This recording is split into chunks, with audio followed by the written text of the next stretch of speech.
Nuestra primera serie en el Evangelio de Mateo le estamos llamando la primera venida del Rey Jesús, y si el tiempo nos lo permite, vamos a acabar antes de Navidad y que cae en el día del Señor.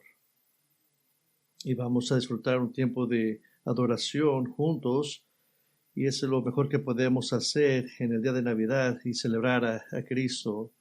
Yo no sé por qué un creyente no debería de hacer eso, pero es lo que tenemos que hacer porque es lo que tiene sentido. Yo amo los años donde el día del Señor acaba en Navidad. Yo no he mencionado esto, pero sobre los próximos años estaremos haciendo otras series de Mateo, pero solo por divertirnos vamos a empezar a hacerlo en enero, en Mateo 5. Gozo en el Señor va a ser el título, comenzando en el Sermón del Monte, 9 mensajes. También del capítulo 5 va a haber 9 mensajes que le vamos a llamar cristianismo auténtico. Del capítulo 6 vamos a ver cómo orar con poder, y ahí van a ser 10 mensajes. Y el capítulo 7 vamos a estar hablando sobre el infierno de la fe genuina. Y del capítulo 8 y 9 vamos a estar mirando una vista previa del reino de Cristo.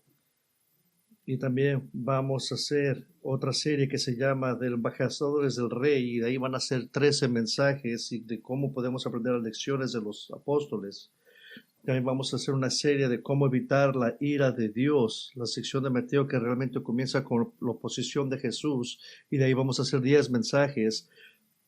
También vamos a hacer otra serie de los misterios del reino, y de ahí vamos a sacar 7 mensajes del capítulo 13. También haremos una serie de examen final de la fe, y vamos a preguntar 16 preguntas críticas de la fe que salva, y vamos a hacer 16 mensajes de esta serie. También haremos otra serie sobre cómo vivir en el reino antes del reino, de ahí vamos a sacar 15 mensajes.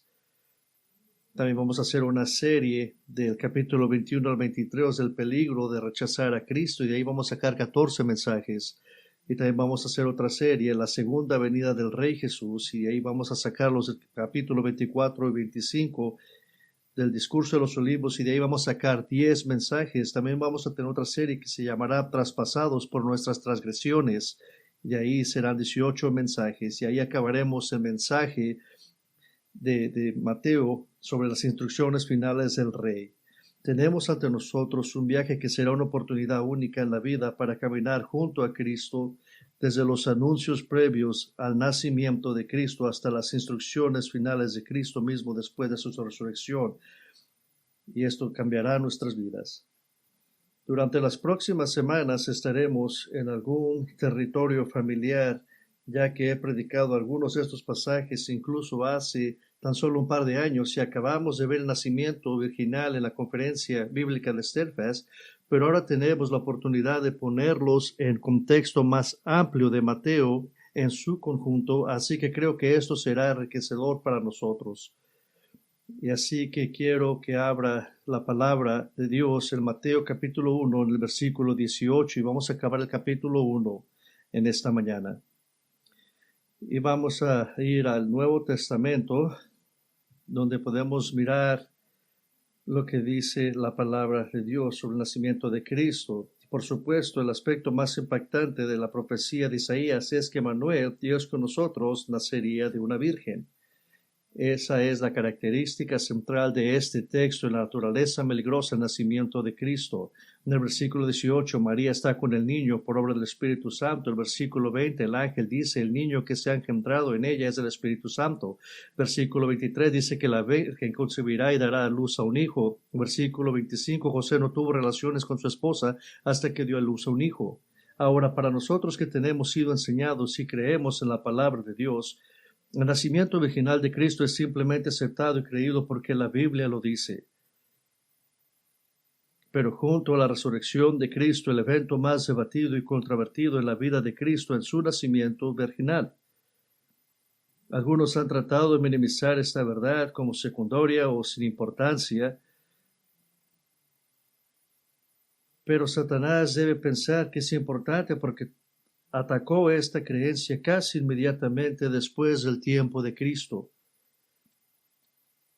La famosa obra del siglo número 2, Diálogo con Trifo, relata una serie de debates entre Justino, un filósofo que se convirtió a Cristo, y Trifón, un incrédulo judío. Trifo llamó a la creencia de Justino en la persistencia y encarnación de Cristo necedad.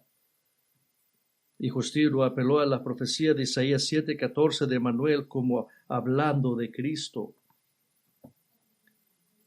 El segundo filósofo que contradijo este nacimiento milagroso fue atacado también, como Celso escribió, que Jesús nació porque María tuvo una aventura con un soldado romano que el tiempo de Jesús en Egipto cuando era niño, y fue un momento en que se contrató a sí mismo como siervo porque eran pobres. Pero durante ese tiempo Jesús aprendió a hacer artes de magias egipcias y regresó haciendo estas llamadas milagrosas. Pero esta mirada de Celso fue infiltrada hacia la iglesia. Y en el siglo, a mediados del siglo XIII, el teólogo Orígenes escribió una respuesta contra Celso y corrigió los errores fácticos, además de apelar a la profecía de Isaías 7:14 de que Masías sería de una virgen. Tanto Justino como Orígenes consideraron los relatos de Mateo y Lucas como inspirados y autoritados. El credo de los apóstoles fue construido por grandes hombres de Dios, no los apóstoles, alrededor del siglo IV, para explicar con precisión y brevemente la fe cristiana y notar cuándo rápido llegó al nacimiento virginal. Creo en Dios, el Padre Todopoderoso, Creador del Dios y de la tierra. Creo en Jesucristo, su único Hijo, nuestro Señor. Fue concebido por el poder del Espíritu Santo y nació de la Virgen María inmediatamente.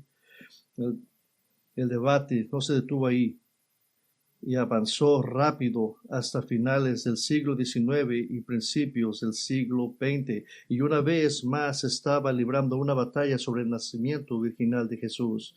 Los teólogos liberales que cuestionaban cada milagro en la Biblia, sin mencionar que cuestionaban la inerrancia y confiabilidad de la Biblia, estaban impugnando la naturaleza milagrosa del nacimiento virginal. Dijeron que era increíble o innecesario, o que lo reinterpretaría de una manera no literal.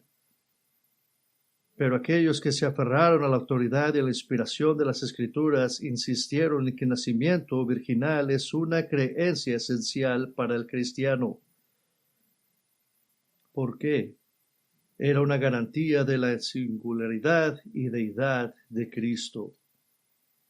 Pero para los liberales religiosos sentían que estaban cambiando un problema espiritual a un problema meramente biológico, que no importaba verdaderamente si había nacido de una virgen o no. El liberal de ese día, que ahora se ha convertido en pensamiento normal en las denominaciones principales moribundas, sintió que Dios estaba en todas partes activo y presente y trabaja solo a través de la ley natural y los procesos cotidianos.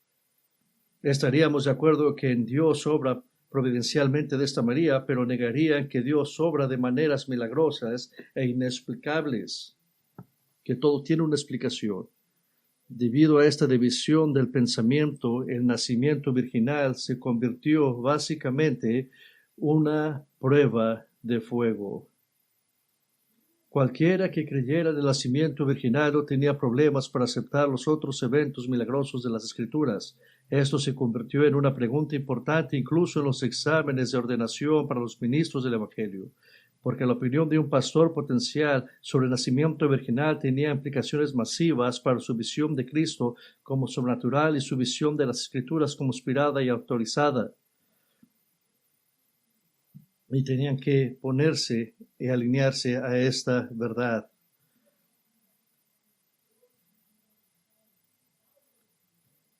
Y tenían que escoger que la verdad venía de la palabra de Dios y tenían que mantenerse ahí parados y tenían que ver de qué lado iban a caer. Así que si usted quiere ser un metodista, usted debía de caer en un lado, y si usted quería creer la palabra de Dios, usted también tiene que pararse a otro lado. por una pregunta: ¿qué piensa usted sobre el nacimiento de Cristo? De acuerdo con un estudio realizado hace solo unos años, la creencia en el nacimiento virginal de Cristo probablemente es un punto más bajo en la historia cristiana. Abundan las objeciones al nacimiento virginal. Aquí hay algunas muestras. El relato de nacimiento virginal fue copiado de la mitología. Dicen que Mateo agarró esto sobre la mitología. Los ateos han ido durante mucho tiempo a los relatos de la mitología de dioses egipcios, griegos o romanos para buscar algún tipo de paralelo suelto para que puedan probar que Mateo y Lucas simplemente copiaron la mitología. Por ejemplo, la creencia egipcia dice que Horus fue concebida por la Virgen Isis, pero este es un caso de ateos que busca la versión de la historia que se ajuste a su creencia de que Mateo y Marcos copiaron la mitología.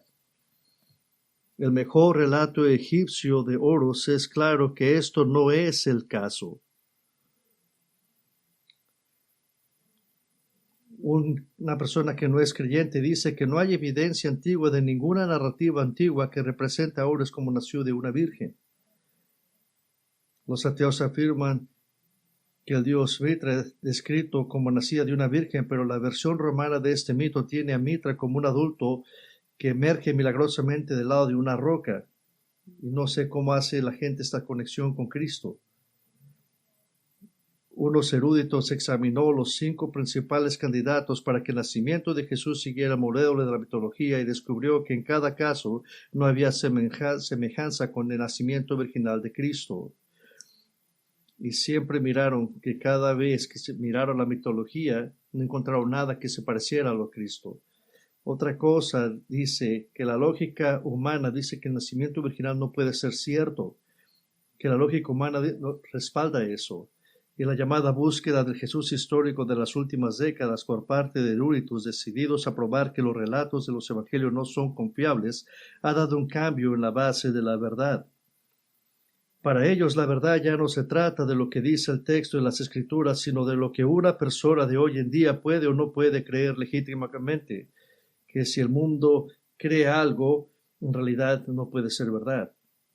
Por ejemplo, el teólogo alemán Rudolf Bultmann, en el principio del siglo XX, argumentó fuertemente que dado que la humanidad moderna no puede creer en los milagros, no deben ser verdaderos. Su gran área era lo que él llama la desmitificación en la Biblia, reexplicar todos los eventos milagrosos con explicaciones naturales. Sostuvo que en el Nuevo Testamento era simplemente el relato humano del encuentro de los escritos con Dios en Cristo y que eran demasiado ignorantes para explicar algo en términos naturales, por lo que usaron términos sobrenaturales en su lugar. No se dio cuenta de que los elementos milagrosos de las Escrituras, este era el centro del Evangelio. Y él decía que esto fue hecho simplemente por la ignorancia de la gente, la explicación del Evangelio. Pero Bultmann buscó desmitificar la resurrección de Cristo también.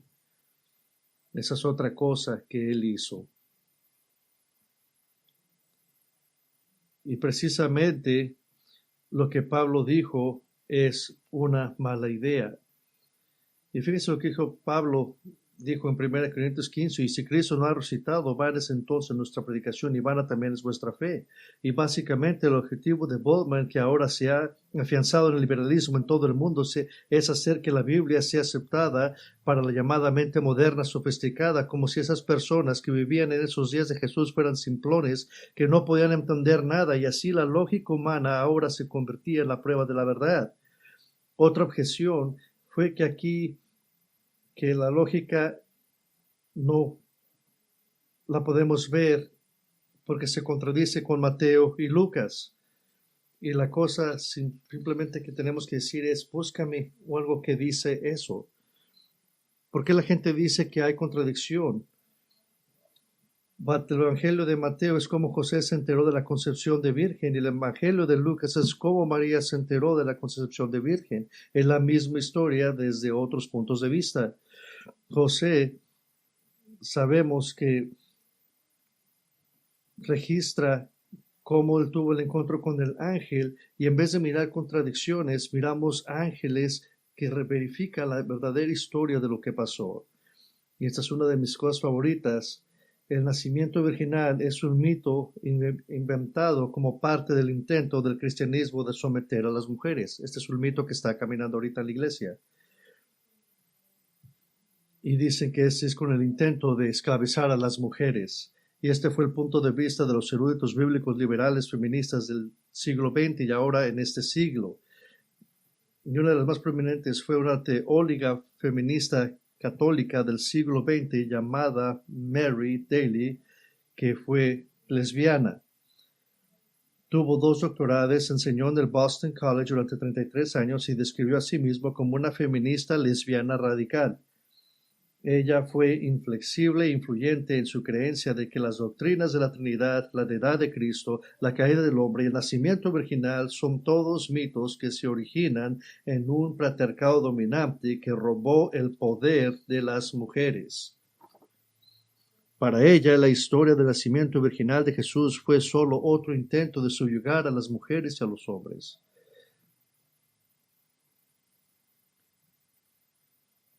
Yo no sé por usted, pero si yo estoy casado,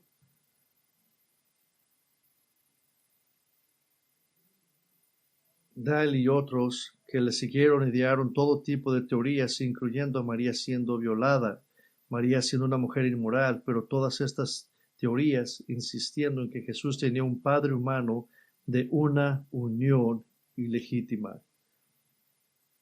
Es horrible lo que esta mujer enseñaba.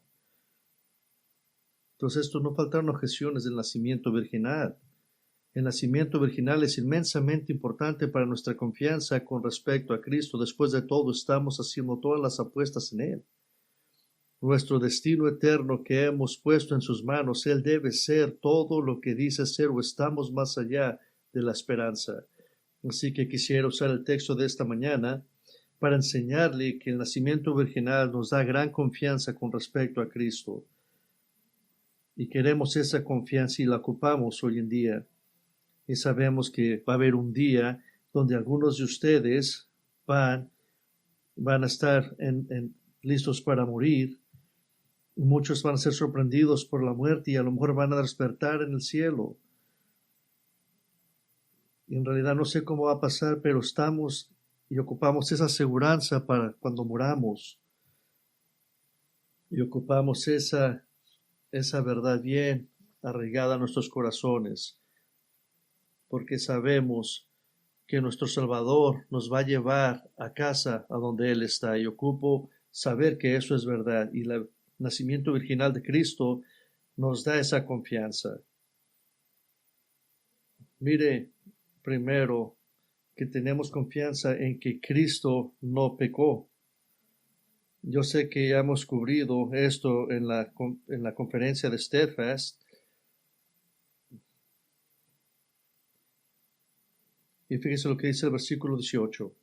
El nacimiento de Jesucristo fue como sigue. Estando su madre María desposada con José, antes de que se consumara el matrimonio, se halló que había concebido por obra del Espíritu Santo. Quiero que mire que Mateo está describiendo algo histórico, inaudito, nunca antes visto en el mundo, y lo hace en una oración. No trata de probar su caso, simplemente afirma el hecho de la concepción milagrosa de Jesús por el Espíritu Santo. Y nada más dice los hechos. Si esta historia fuera inventada o no inspirada, el hábito humano debe ser mucho más convincente, dar una lista de testigos, corroboración de los miembros de la familia.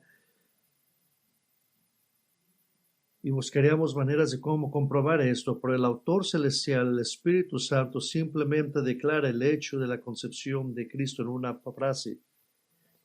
También tenemos a María, de una familia bastante pobre en Nazaret, y tenía una hermana llamada Salomé, que sería la madre de Santiago y Juan, los apóstoles y primeros hermanos de Jesús. Muchos toman la genealogía de Lucas 3 como una realidad en la genealogía de María, a pesar de que José está en la lista. Si es así, eso no dice que se llama, ella misma desciende del rey David, lo que solidificará el reclamo de Jesús al trono de Israel.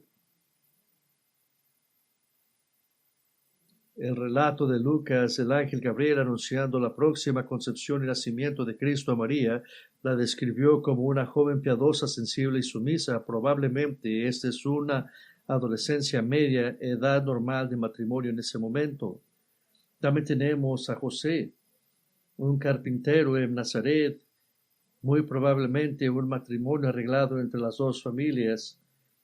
Puede haber sido desde varios años hasta un par de décadas mayor que María.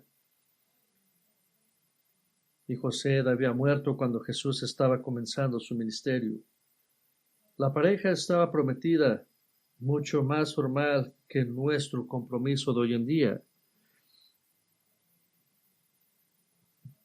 De la manera que quebramos un matrimonio hoy en día es quitarnos el anillo en estos tiempos de ahora.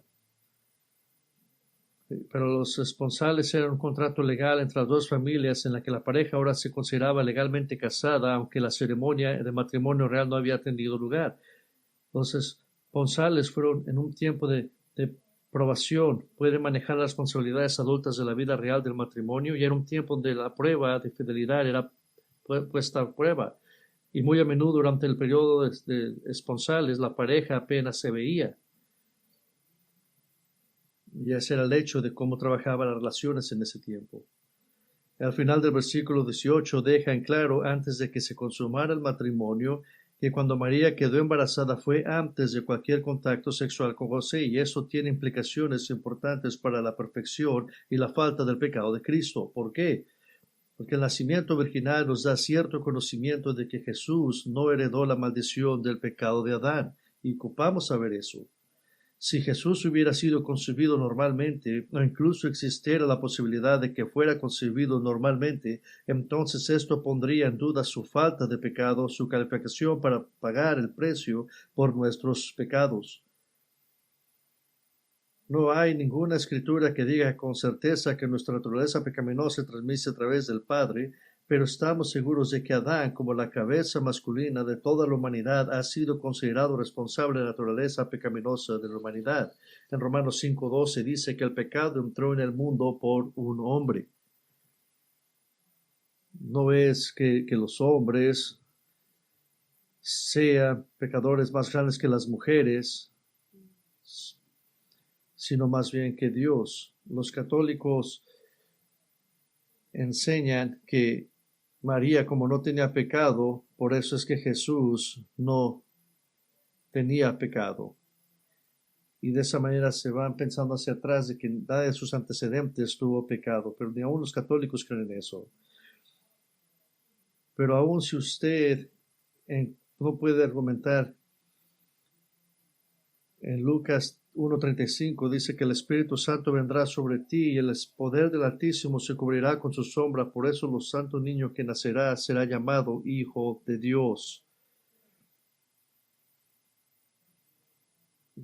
Por eso, ¿qué pasó? Y si eso no es demasiado, Jesús siempre ha sido Dios santo, no fue creado.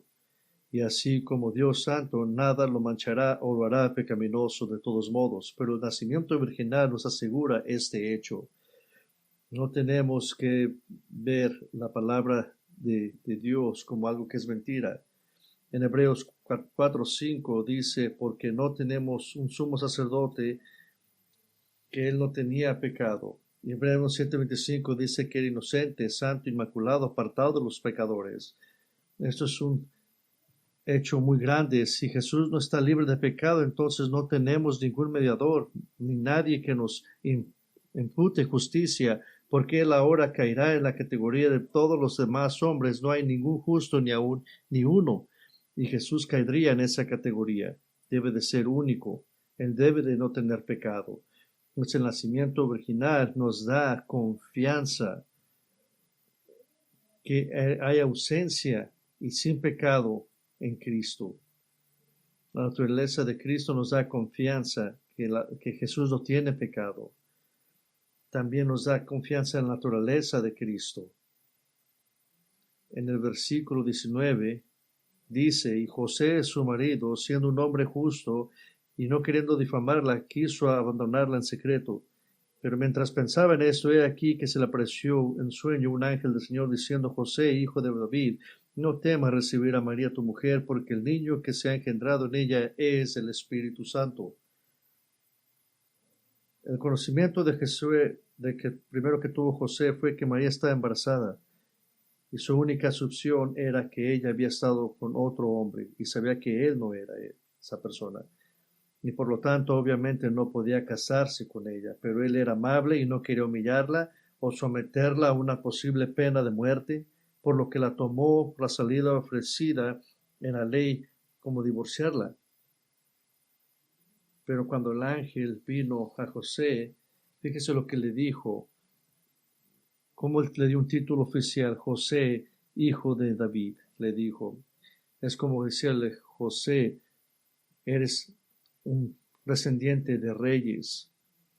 Y José era un descendiente del gran rey David, aunque no sería el padre biológico de Jesús, sería un padre legal, y como tal sería calificado como el rey Mesías que fue prometido al propio David. Y se exhorta a José a no temer tomar a María como su esposa. Sus temores potenciales podrían haber sido cualquier cantidad de cosas: ser acusado del mismo de comportamiento ilegal, ser un marginado social por casarse con una ramera percibida. También pudo haber batallado con la idea de casarse con una mujer que le sería infiel y arruinaría su vida. También tener un hijo que no iba a ser suyo. Él pudo haber tenido muchas razones de haberse apartado de ella, pero el ángel le dice a José que no tema por una muy buena razón: que el Espíritu Santo ha concebido a este niño en el vientre de María. Y que José fue convencido y obedeció. Ahora, las implicaciones para el hecho de Jesús tiene una madre humana y es concebido como un ser humano por Dios mismo son tan importantes para nosotros, porque el nacimiento virginal nos dice que este es un niño humano y que este es un niño de Dios.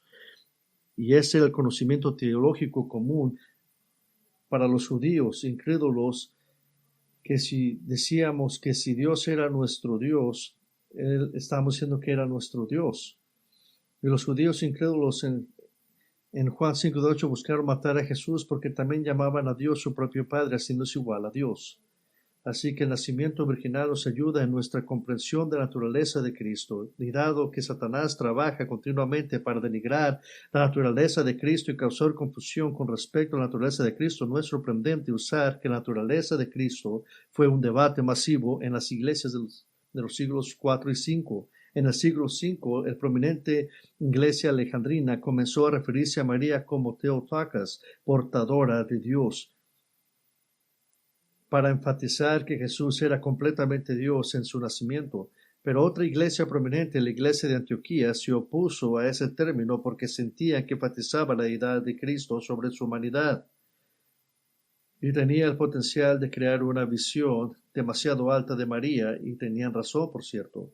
Entonces, como mencionamos en la conferencia, se produjo una batalla sobre la naturaleza de Cristo, y eso se vio en el concilio de Calcedonia y fue convocado en el año 451, donde 500, 600 obispos jefes de iglesia se juntaron y hicieron 3 oposiciones básicas por las que hay que luchar.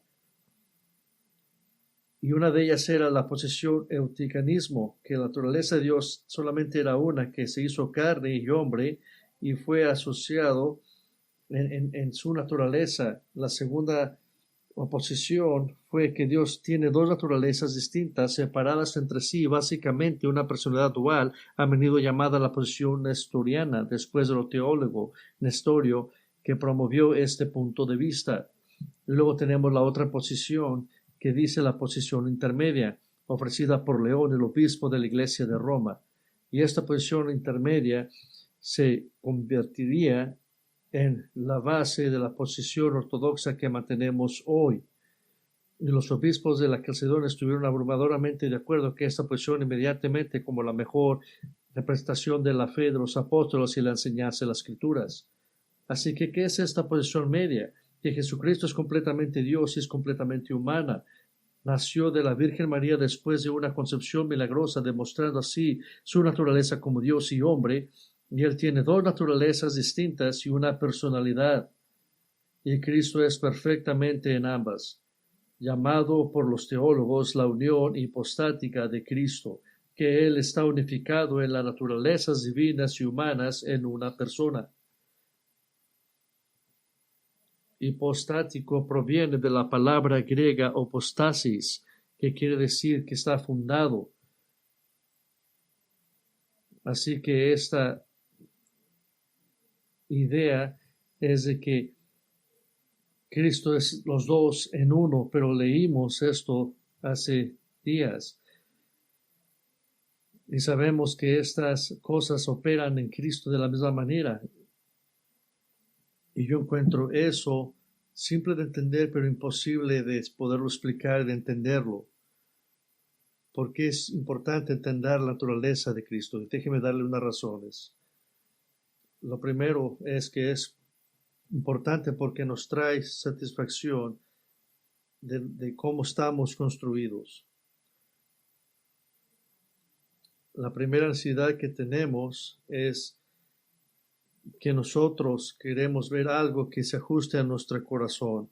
Nosotros estamos queriendo ver lo que está pasando más allá y también tenemos el deseo de estar juntos como cristianos, y en Cristo podemos ver todo eso de cómo podemos llegar a esa unidad.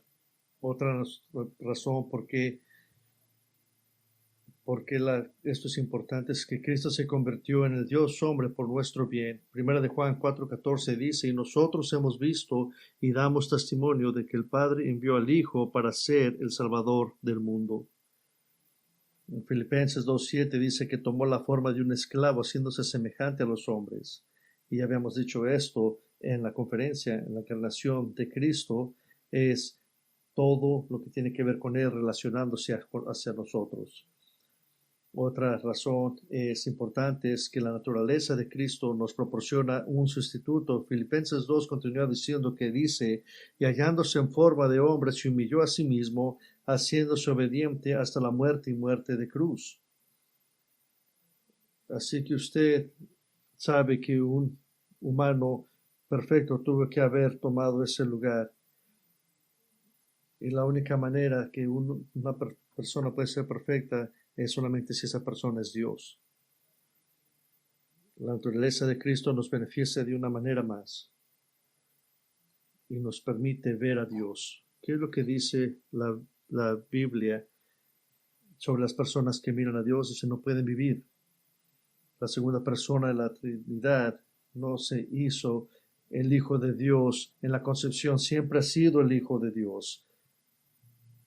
La Trinidad siempre ha existido. Juan 17:5 dijo: Jesús, ora y ahora glorifícame tu Padre junto a ti con la gloria que tenía contigo antes de que el mundo existiera. Jesús se relaciona con Dios como su Padre cuando habla de la gloria que tuvo en la eternidad pasada, pero ahora Dios se ha manifestado en forma humana de tal manera que podemos verlo, podemos mirarlo, relacionarnos plenamente con Él. Y aunque nosotros no hemos mirado a Cristo, eso no quiere decir que no lo vamos a ver.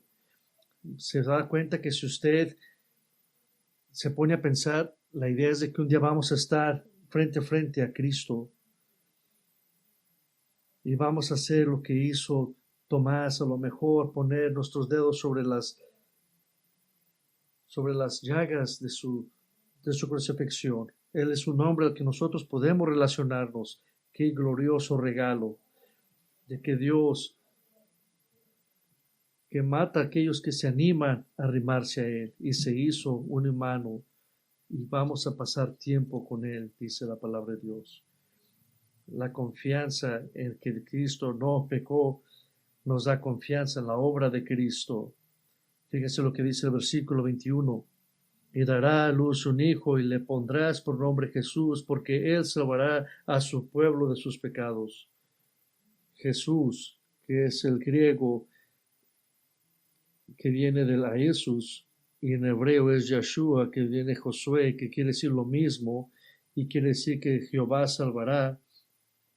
Jesús no solo hablaría de la salvación de Dios, sino que sería la salvación de Dios para la humanidad. Jesús vino a proveer lo que el sistema de sacrificios del Antiguo Testamento nunca podría dar. Perdón permanente para siempre para todos los que se arrepientan de su pecado y vinieron humildemente a Dios por él. ¿Puede usted entender eso? ¿Puede imaginarse esto? Que el pecado ha sido perdonado por Cristo a través de lo que él hizo. ¡Qué regalo! El nacimiento virginal nos ayuda a entender esta obra de Cristo como siendo completamente de Dios, completamente la idea de Dios, la ímpetu de Dios, la acción de Dios. ¿Por qué? ¿Por qué el nacimiento virginal hace esto? Porque esto emula e ilustra que Dios es el único trabajador de la salvación. Solo Dios hace la obra salvación. No hay nada que usted pueda hacer para ser salvo, No hay nada efectivo. El nacimiento virginal es común con nuestro nacimiento espiritual también. Primero fue sobrenatural, así como nuestro nacimiento espiritual fue sobrenatural. Juan 3 dice que Jesús le dijo a Nicodemo que para ser parte del reino de nuestro Dios debería ser nacido del Espíritu de Dios. Y él le dijo, el viento sopla donde quiere y oye su sonido, pero no sabe de dónde viene ni a dónde va. Así es todo aquel que nace del Espíritu. En otras palabras, así como Jesús fue concebido del Espíritu Santo, así fue tu regeneración. Tu nuevo corazón fue concebido por el Espíritu Santo. El nacimiento virginal es como nuestro nacimiento espiritual y es inmerecido también. Ninguna escritura nos dice por qué Dios escogió a María. Ella ciertamente manifestó cualidades como la fidelidad y la dedicación, pero ella no tenía nada que Dios necesitara. No se mira cómo mujeres quisieron hacer este trabajo. Simplemente María fue escogida por Dios. Pero María no estaba libre de pecado. De hecho, en su inspirada oración cantó en Lucas 1, María dice, comenzando el versículo 46, mi alma engrandece al Señor y mi espíritu se regocija en Dios y mi Salvador. María necesitaba un Salvador, así que no tenía méritos por los cuales Dios la elegiría para ser la madre de Jesús. De la misma manera, nuestro nacimiento espiritual es inmerecido. Y cuán familiarizados estamos con Efesios 2:9, que nos recuerda que nuestra salvación no es el resultado de nuestras buenas obras para que nadie se jacte de su supuesta justicia. El nacimiento virginal es como nuestro nacimiento espiritual, sobrenatural y merecido, pero también es soberano. Nadie le dio a Dios la idea del nacimiento virginal. María no se encontró con Dios a mitad de camino, no ayudó a Dios en nada. Dios ni siquiera le pidió permiso. Él simplemente eligió, y no sabes por qué Dios eligió salvarnos. Déjeme darle todas las razones que sabemos por qué Dios escogió a María. No sabemos. Déjeme darle una razón por qué Dios lo escogió a usted. Deuteronomio dice que fue por amor de él. Así que el nacimiento virginal de Cristo es como nuestro nacimiento espiritual, es soberano. ¿Cómo es posible? Dios lo dijo. Cristo lo dijo en Mateo. Para los hombres es imposible, pero para Dios es posible. ¿Qué hizo la naturaleza soberana, sobrenatural, y merecía el nacimiento virginal en el corazón de María? En su inspirada canción de Lucas 1, ella alaba a Dios porque grandes cosas ha hecho el poderoso y santo y su nombre. Y la naturaleza soberana, sobrenatural y merecida de nuestra salvación nos hace unirnos al apóstol Pablo con 2 Corintios 9:15, donde dice, gracias a Dios por su don infalable.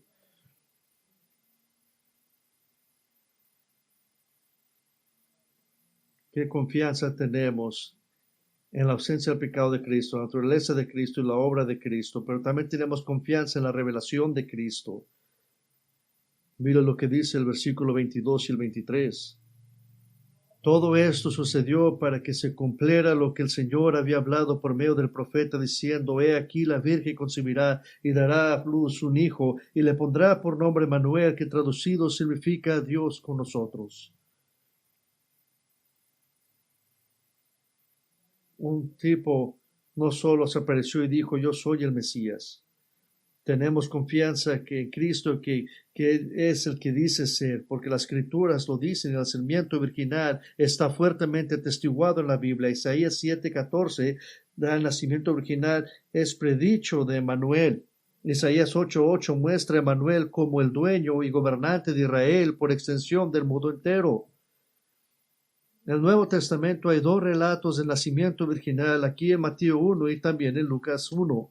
Pero hay otros textos que apuntan a lo que solo puede ser un nacimiento virginal.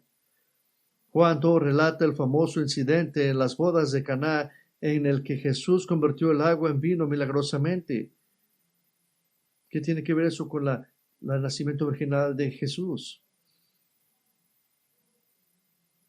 Y aquí miramos cómo la fiesta está en problemas porque se acabó el vino. Y María fue a Jesús acerca de este problema, y Jesús respondió famosamente: mujer, eso no es algo que le está diciendo para faltar respeto, pero le está diciendo: no es una señal que todavía no ha llegado mi hora. Y así como María, como buena madre, lo ignoró y hizo lo que ella quiso hacer, como las madres hacen, y le dijo a los sirvientes que hicieran lo que él decía. María nunca había mirado a Jesús haciendo un milagro, pero no tenía ningún problema en creer que lo podía hacer, porque ella sabía cómo había llegado aquí, de una manera milagrosa. Por eso ya no batallaba en creer. En Juan 8, Jesús respondió a los entendidos que dudaban de él. Él les dijo: yo hablo de lo que he visto con mi Padre, vosotros entonces hacéis también lo que viste de vuestro Padre. Ellos le respondieron: Abraham es nuestro Padre. Y Juan 8:39, Jesús les dijo: si sois hijos de Abraham, haced las obras de Abraham. Pero ahora procuráis matarme a mí. Ustedes fueran hombres de fe, pero recuerda que lo quieren matar. Y dice que os ha dicho la verdad un hombre que le dijo Dios: esto no lo hizo Abraham, vosotros hacéis la obra de vuestro padre. Y luego realmente trataron de engañarlo diciendo: nosotros no nacimos de fornicación, tenemos un padre que es Dios. ¿Qué es lo que están diciendo? No como tú, que eres un hijo ilegítimo, que ni siquiera conoces a tu padre. Esto implica fuertemente que sabían de la afirmación de que Jesús nació virgen y no lo creyeron. En Gálatas 4:4, Dios envió a su Hijo nacido de mujer. Ahora eso podría parecer obvio: nacido de una mujer, todo es nacido de una mujer, pero no a través de una genealogía hebrea. Pablo está proclamando que Jesús es el cumplimiento de la primera profecía del Mesías en Génesis 3:15, donde dice que pondrá enemistad entre tú y la mujer, pero en la cultura hebrea tenía que caber con usted viniendo de esa línea. Y Pablo dice que Jesús nació de una mujer, quien era el Padre Dios, enviado delante su Hijo. Y esto es importante, porque negar esto es negar la inerrancia de la palabra de Dios. Es que decir: no, Dios no fue muy listo y no fue poderoso suficiente para precisar y comunicar la humanidad de Cristo. El nacimiento virginal de Jesús nos da confianza fuertemente en la revelación de Jesucristo, que todo lo que es más maravilloso acerca de Él es como enseña la Biblia, también es cierto acerca de Él. ¿Qué confianza tenemos? La ausencia del pecado de Cristo, la naturaleza de Cristo, la obra de Cristo, la revelación de Cristo. Pero tenemos que tener confianza también en la deidad de Cristo. Jesús es el Emmanuel, Dios con nosotros. Dios ciertamente podría haber concebido milagrosamente al niño Jesús en el vientre de María después de que ella tuvo muchos hijos. Entonces diríamos que él nació virginal, no era necesario para que Jesús fuera Dios. Pero era necesario que supiéramos sin lugar a dudas que Él es Dios. Y eso prueba que tiene verdad. Y el nacimiento virginal establece el tono para el tema del Evangelio de Mateo: un Rey Salvador del cielo. porque el Evangelio de Mateo muestra a Jesús haciendo cosas que solo Dios hace. Él es el afirmador, es afirmado por Dios el Padre como Hijo de Dios. Él perdona el pecado. Él manda a ángeles. En Mateo 13 lo podemos ver. Él crea de la nada. Él también puede ejercer poder sobre su creación en Mateo 8. Él demuestra conocimiento omnisciente en Mateo 20. Él es el Señor del sábado, Mateo 12. Él es el Señor del templo, Mateo 21. Él es el Señor sobre el rey David muerto hace mucho tiempo y le habló a 1000 años, hace 1000 años atrás, en Mateo 22. Eso es algo mucho que pueda probar una persona simplemente sin ser Dios. Pero ignorar el nacimiento virginal de Cristo es ignorar la deidad de Cristo. Ignorar la deidad de Cristo es extrañar quién es por completo. El nacimiento virginal es el único comienzo razonable del ministerio de Dios en la carne. Eso también cambia todo para José. El versículo 24, y cuando despertó José del sueño, hizo como el ángel del Señor le había mandado y tomó consigo a su mujer y la conservó virgen hasta que dio a luz un hijo y le puso por nombre Jesús. Si usted niega el nacimiento virginal de Dios, usted está negando la palabra de Dios. Usted está negando todo lo que Él es. Si usted niega todo esto, dice que Jesús es un pecador. Si usted niega el nacimiento de Cristo, usted está negando el fundamento del poder de Dios. Él no puede ser su Salvador si usted está negando esto y usted va a pasar toda la eternidad en el infierno. El nacimiento virginal no es independientemente de las doctrinas. Está inseparablemente ligado a la persona y la obra de Jesucristo y al Evangelio mismo. Tengo una pregunta para usted. ¿Puede usted negar la persona de Cristo como nacido de una virgen y ser cristiano? Yo digo que no. Usted un día va a dar cuentas a través de lo que usted creyó. Pero para nosotros que sí creemos, que sí adoramos al Salvador, nacido de una virgen, cuán alentador y edificante de confianza es su nacimiento virginal. ¿Por qué es tan importante? Porque el que se salió de la eternidad para convertirse en un bebé es capaz y dispuesto y poderoso para salvarte cuando entras a la eternidad. Cuando Él nació, es el único que puede ayudarlo cuando usted se va de este mundo. Yo no sé de usted, pero yo quiero un Creador que nació de una virgen, que caminó en la mano, que en el agua, que resucitó a personas, que sanó a muchos, que le dio voz a aquel que no podía hablar, que le dio vida a aquel que no podía oír, que le dio vista a aquel que no podía mirar, aquel que liberó a las personas de los demonios. Yo quiero un Salvador que pueda librarme de mis pecados. Quiero un Salvador que pueda aplacar las tempestades. Y quiero un Salvador que pudo haber resucitado de la muerte, porque yo tengo miedo de enfrentar la eternidad sin un Salvador que no pueda hacer estas cosas. Yo no quiero morir, pero si tengo que morir, ¿no sería bueno saber que tenemos un Salvador que nos pueda dar vida y que nos pone en contacto con Él? Así que deme todos los milagros de Cristo, especialmente aquello que dice que Él nació de una virgen, a través del Espíritu Santo. Oremos juntos. Padre, te damos gracias por todo lo que ha hecho por nosotros, tan claro, tan profundo para nosotros. Mi Padre, le damos la honra y gloria y nos movemos a un tiempo de belleza y de solemnidad y sobriedad, de reconocer a Cristo, de cómo pensamos en la mesa del Señor, donde recordamos lo que hizo por nosotros, su sangre derramada por nosotros. Y le pido, Señor, que bendiga ese tiempo de adoración. Le pido en el nombre de Cristo. Amén.